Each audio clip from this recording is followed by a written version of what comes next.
Hello everyone, it's me Krishtika Dhungel अनि आज चाहिँ म एउटा प्रोडक्टको रिभ्यू गर्न आएको छु। त्यो प्रोडक्ट हो यो माइक। यो माइकको बारेमा किन म रिभ्यू गर्न गइरहेको छु भने यो माइक मैले रिसेन्टली किनेको हो। जुन सामान आफूले किनेको हुन्छ त्यो सामानको बारेमा रिभ्यू त दिनै परिन्छ। सो यो माइकमा चाहिँ फर्स्ट अफ अल के आउँदो रहेछ हेरौँ। फर्स्ट अफ अल आउँछ एउटा मेनुअल, दुईटा माइक अनि एउटा टाटा केबल अनि यसको बक्स चाहिँ यस्तो हुने गर्दछ। यहाँ चाहिँ दुईटा माइक हुन्छ भने यहाँ रिसिभर हुन्छ जुन मेरो मोबाइलसँग अहिले कनेक्टेड छ अनि यहाँ हुने गर्दछ टाटा केबल। टाटा केबल पनि ठुलो त छैन बट ठिकै छ। टाटा केबल चाहिँ यत्रो रहेको छ भने यो माइक किन राम्रो छ, यो माइक मलाई किन राम्रो लाग्छ, यो माइक मलाई किन राम्रो लाग्छ भन्दाखेरि म जति टाढा जान्छु यसले मेरो आवाज हराउने गर्दछ छैन। यसले मेरो आवाजलाई क्याच। अब मैले मेरो माइक अफ गरिदिएको छु। Can you hear my voice properly? No. Why you know that?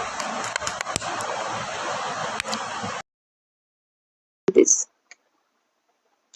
किनभने यो माइक इम्पोर्टेन्ट छ। जसले भिडियो बनाउनु हुनेछ उहाँलाई मात्रै थाहा छ कि कति प्रब्लम हुन्छ भिडियो बनाउँदा। तपाईँले एक टेक होइन, तपाईँले हजारौँ टेक लिनु पर्दछ। त्यो टेक पनि हुन्छ आवाजको कारणले। किनभने तपाईँको आवाज राम्रो हुँदैन, तपाईँको आवाज कहिले कहिले झिरझिर आउँछ, कहिले तपाईँको आवाज काटिन्छ, हराउँछ। त्यस्तो त्यस्तो प्रब्लम नआओस् भनेर माइक बनाइएको हुन्छ। माइकको मेन काम भनेको चाहिँ के हो? ब्याक म्युजिकलाई हटाउनु र तपाईँको आवाजलाई क्याच गर्नु र तपाईँ कहीँ टाढा हिँड्दै हुन्छ भने पनि इफ तपाईँहरूलाई हिँडेर भिडियो बनाउन पनि मनपर्छ भने तपाईँहरूले यो माइकको हेल्पले त्यो पनि गर्न सक्नुहुनेछ। जस्तै कि म जति टाढा जान्छु मेरो आवाज क्याच गर्दछ यो।